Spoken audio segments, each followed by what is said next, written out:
What is going on, everyone? My name's Boit, and I'm back with some more Age of Mythology, the post-commentary action! We are going up against the one, the only, Eric BR, the winner of Champions League Season 3 Challenges portion, meaning one of the strongest players in the world.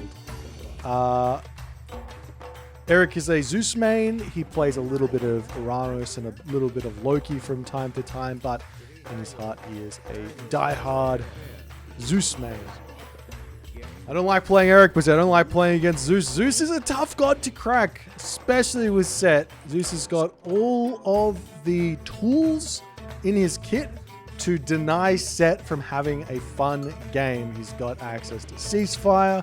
He's got access to Gold Colossus, which are really tough to kill with no access to mummies, and a whole bunch of other very, very terrifying things for Set to deal with throughout the game. So, my general thoughts as we go through this one, I'll talk a little bit about what's going on here in the early game before that, actually.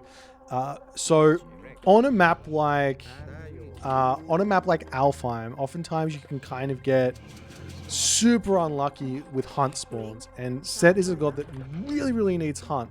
In this stage here, you can see I've been scouting around and I've found these deer here. There's only 2 deer there, but I found myself also a bunch of aurochs next to the deer, so I can send the villagers I sent onto the deer here over to the aurochs, and it's not so bad. My general game plan with Set is to only build 1 granary if at all possible. But if I can't build, if I have to go out and I have to build more than 1 granary, I'm able to do it. It's not that bad. What really ends up happening though in these situations is that I end up not getting my monuments up as early. So I need to kind of play around with it a little bit, so to speak, and kind of go for some fun things. Now, I get kind of lucky here in this game in a way. I'm literally scouting the back of my base with the priest. Why am I scouting the back of the base with my priest? There's 2 reasons here. One, he has bolt, so my priest as on site is going to get bolted generally against Zeus. And 9 times out of 10, my priest gets bolted against a Zeus player. So I'm a little bit wary of that. I see his scout over there, and I'm thinking maybe, just maybe, he's gonna have scouted that hunt and then he's gonna leave it. So I might be able to steal that from underneath his nose, or he's gonna bolt my priest, and that's fine. Bolt is gone, and we just call it a day. And go from there. So I'm going to go in and try and sneak those caribou after a little while there, trying to scout around and see what's on the map, and trying to get myself a relatively fast classical age here. Now, I had a bad map. That means he has to have a bad map. You have to know this, so you can only basically be expecting him to also have a relatively rough time advancing. That being said, in my estimates, Zeus can get a very, very easy 430 on these sorts of bad maps as well. So at the very worst, I need to be hitting classical age at 430, or things will go bad. So getting the monuments down, I'm going to be aiming for a 2nd town center. On a map like this, there's really no way to go for any other strategy than a 2nd town center. Fast classical age really doesn't work. I mean, best case scenario, I might be able to force a ceasefire or a restoration or something. Worst case scenario is I straight lose. My villager there isn't mining and I'm not paying attention to it, which is very upsetting. Oh, there we go, I do notice it. Yay, fixed it up. But we're going to be a little bit short here on this gold income. My priest is being a bit funky with the awesome pathfinding that's in Age of Mythology. So we're going to be going for that town center near those food villages. I've got my first monument up. I always want a forward town center in this matchup. If I go for the back town center, life is super, super bad for me. And I'll send my heroes over there with my priest, my pharaoh, Well, actually, I'm stealing his hunt over there, so I'm happy that I've managed to do that. And he does come in here. I have to be a little bit careful with my villager. Of course, being the caliber of player he's going to be going straight after my low HP villager here. And I'm just going to shank a little bit until my dudes come over here and I can start thinking about getting this town center up. So say goodbye to the Jason. Hopefully that low HP villager can get healed back up there by my Pharaoh. We'll slow down my town center ever so slightly, but honestly, at this point, he's gone for an archaic Jason. That means his classical age is delayed. That means I don't mind. So long as I've started the town center, I'm going to be fine here. He's not going to be able to stop me from getting that town center. And in fact, he's advanced quite late in this game because of that harassment, which in all honesty, didn't really get him a whole lot. I do steal an Auroch over here. I'm going to try and grab myself another Auroch on there, but I think probably the best play at this point would be to just send that priest back home and use it to defend. And now we are getting up that second monument at home. I am able to get myself some deer in here. Trying to run that Auroch back home to eat, and unfortunately does get sniped by those villagers. Nice play by Eric. Does deny that with the villagers there. I didn't really expect to see any villagers there, anyways. Considering a Ford town center against Set is probably not what you want to go for as Zeus. In my estimates, generally the back town center against Greek is the better play. I've also overmined gold here. It's not a big deal so long as I catch it, because you can always just take the villagers off of gold and stick them on food, which is what I'm going to do. Basically, I just want to be getting 500 gold and then advancing, and then I can get some gold afterwards. No problems. Unfortunately, diving into that tower, I would have expected my priest to be able to jump out of there, but unfortunately, he is well and truly stuck there, and the only way for me to escape from that tower is to delete a house. A little bit of a spoiler, you'll see it, but if you delete the tower, something bad happens. Keep an eye out for it. So we will be getting a decent heroic age here after all is said and done. I've got a lot of villagers on food at the moment, which should mean the income is going to come in quite quickly for the food. I'm just about to hit 500 gold. So everything is relatively good here for me. Obviously, no favor in the bank, which is less than ideal. I'd love to have some favor to build giraffe in the heroic age, but that can't always be possible. So we just have to take the L on that one. And continue going on. I really don't have the resources to drop a third monument here either, and I don't even have the hunt at this point, or the food at this point, to be really getting myself upgrades, which makes me very, very nervous here. So generally, I really shouldn't be going on this forward town center either. Oh, sorry, forward wood line either. The back wood line is perfectly fine here, and I get a 8. Was that an 8? I can't see the timer on my screen. 8:45 heroic age on basically zero hunt. Alpha. He throws away his centaur, which was very nice of him. That centaur was being very, very upsetting and rude, and I have now dealt with that. Happy days, and I should be able to get that lumber camp, get myself hand axe, and get pickaxe, and get husbandry, and move on from here. And I get that husband. I'm going to delay the pickaxe a little bit. I got a lot of villagers on gold here, but no pickaxe. It's not the best, but in this situation, we're kind of making the best of a bad situation, so to speak, for the entirety of the game. Same too for Eric. It should be, same too for Eric and his Zeus here. Best of a bad situation in these games is the name of the game, and oftentimes you just have to accept that whatever timing you're trying to hit is going to be delayed. Whatever sort of stuff you're trying to hit is going to be delayed. So no worries where that's concerned. We will be able to hit the heroic age. I can't remember if I got pickaxe or I forgot it, but the Migdol will be able to come down and perfectly have all the favor in the bank to start making something else, I guess. It's the Jason there, too low HP with the Wadget there. It's gonna, even though the Wadget's getting minus 50% damage, it's still fine there.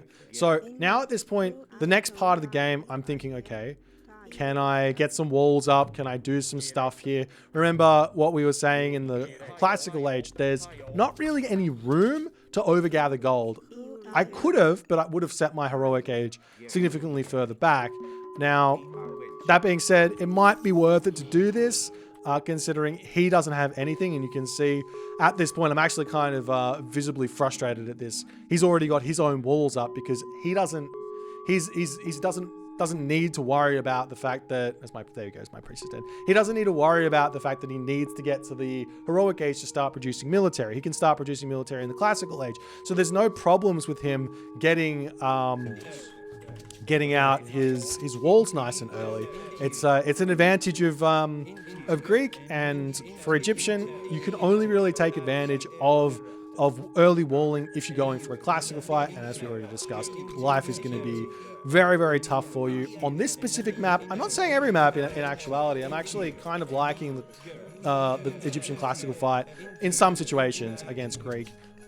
But yeah, so now we're noticing him go mass cavalry here, so I have to opt into going for spearmen, and luckily as the game's going on, my favor is ticking up, which means when I go for spearmen, I can actually start going for giraffes of set as well to help out. As his walls are up, I'm upset because I don't have my walls up. I'm like cut off from half of the map, but no worries, as I also get an elephant out to help out because I don't have my barracks up. This is just here to kind of help me break through his walls. So this is where the game plan starts actually coming somewhere, going somewhere. And what I've learned is if the Greek player is going to be building Hippikon, the hardest part for them is managing their gold income. So what I find that I need to do is I need to hit raids onto his gold mines. And I don't care if I'm losing units to hit those raids, because I know that in me slowing down gold on my opponent, I know that is that's really, really hurting his ability to make mass Hippikon, which means my chariot archers are going to be a little bit more effective after all is said and done. And I'm and if you don't know, wood gathers really, really fast for Egyptian. So that's part of the reason why mass chariot archers is so good, is because the Egyptian wood gather rate at hand axe, I believe, is actually the same. I could be wrong about this, but I think it's the same as the Greek wood gather rate when you have hand axe and they have hand axe. I could be wrong about that, but anyways, point stands that it is fast to get wood, and chariot archers are countered very hard by Hippikon. So I need to find some value attacking a gold mine somewhere on the map. Now, my scouting isn't great because my hyena got sniped by villagers, and my priest obviously isn't much of a scout. I could have scouted around in the classical age with those hyena. They most likely would have gotten taken out.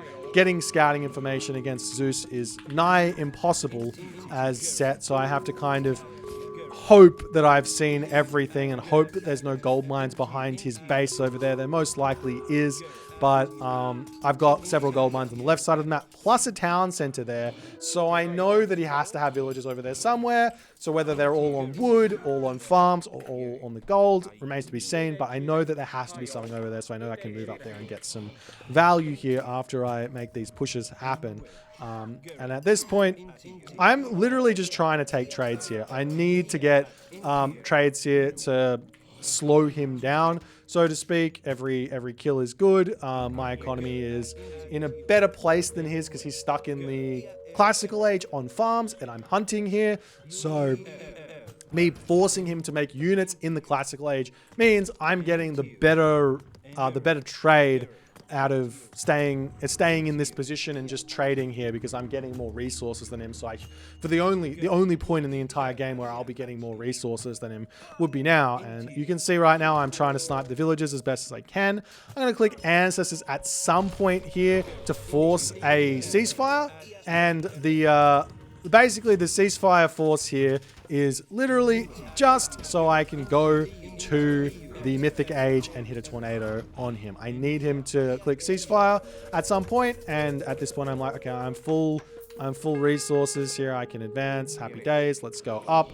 The ceasefire will be over before I hit the mythic age, but that's totally fine. I'm going mythic age. I can get my third town center, and we are good to go. So let's continue here and talk a little bit about things that have gone well for us at this game. So far, my economy hasn't been touched. I've been picking off his villages. He hasn't been picking off mine. So this effectively just means I should be getting more income than him. The question is, who's killed more units and what matters here? Well, part of the thing is, if I kill off a villager and I lose a unit, the villager killing off a villager is already worth 50 food, so that's one, versus say I lose, say, a chariot archer to kill that off, which is 140 resources, so it's a differential of 90, which means that over the course of the next minute and a half, I am going to be netting that loss back to me, and then from that point on, I'm going to start having an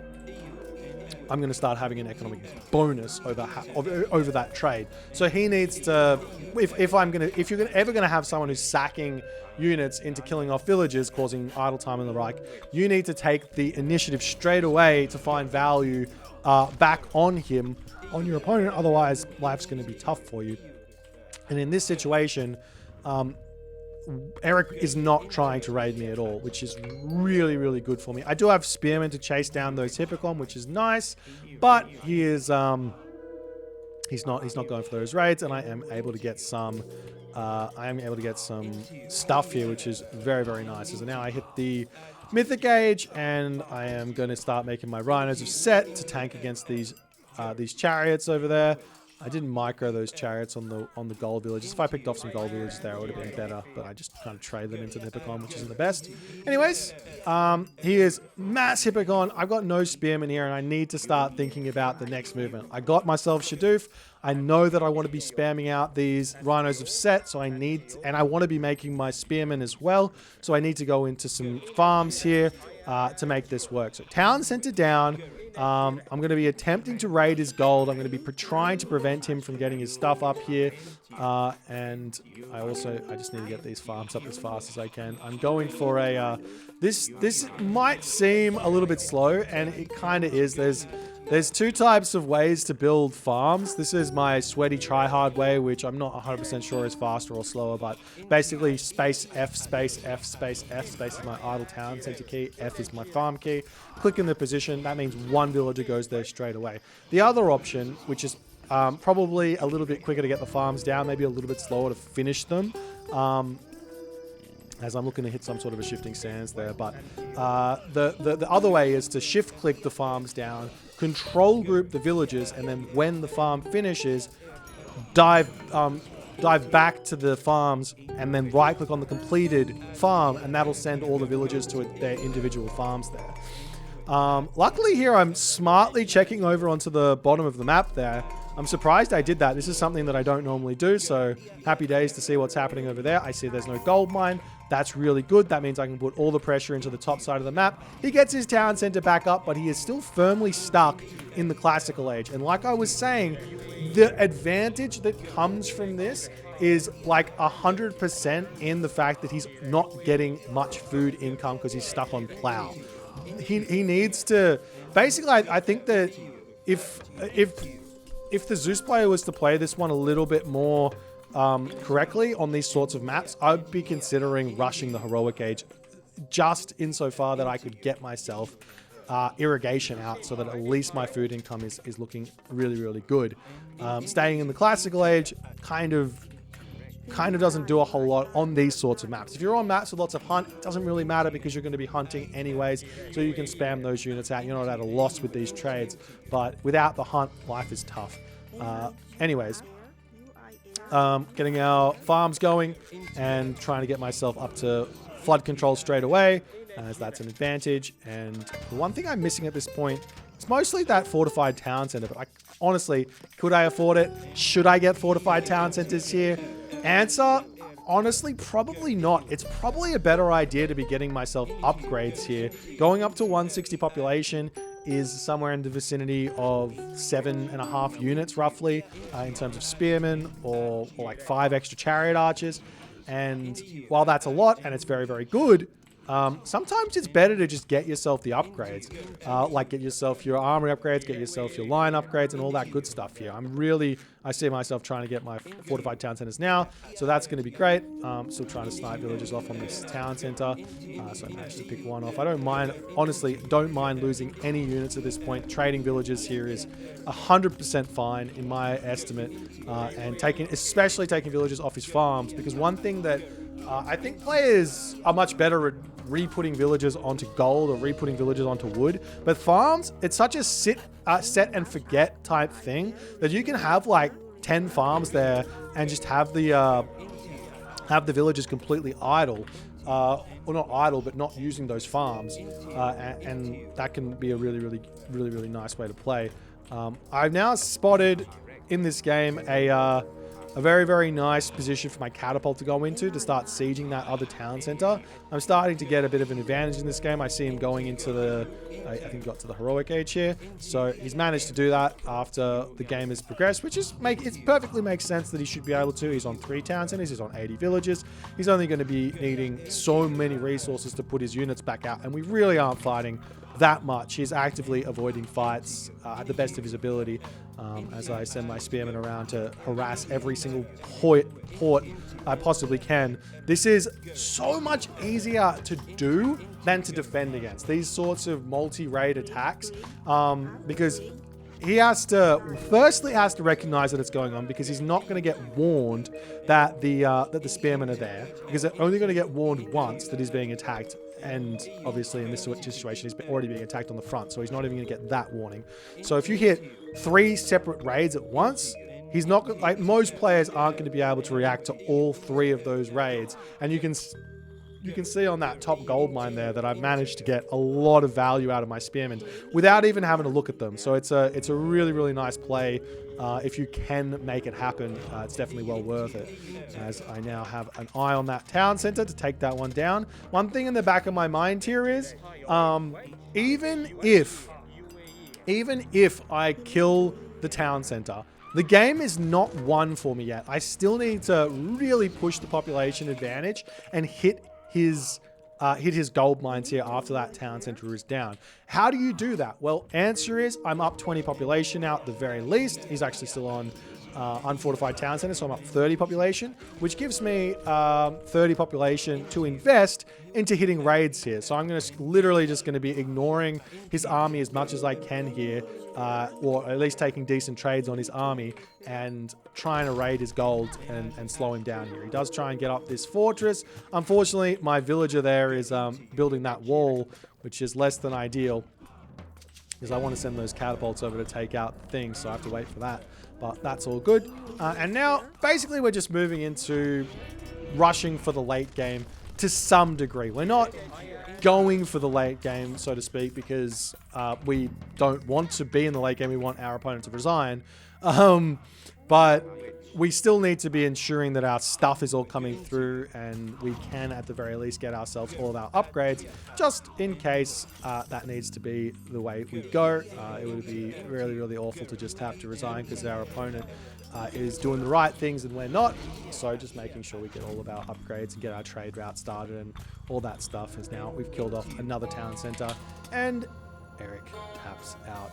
This is a really good win for me here. This one felt great because I've been having so much troubles with Zeus as set. I don't know what to say. Like, when you're playing these sorts of games, oftentimes it can feel like the game is kind of against you in a way, and in a way this matchup is a little bit. I still think this matchup is on the Zeus favored. I much prefer to play Zeus in this matchup than play Set. But there aren't really many Set plays out there, so I don't get to play the Zeus versus Set matchup very much. So I could be a little bit biased on that one. But in the end, we get the dub, and it feels great. Let me know what you guys think. Do you think you like the strategy? You like the ideas here? Do you like the post commentary? I'm going to try and do a bunch of these. It can be a little bit hard to find the top level games, but we'll try and make them happen.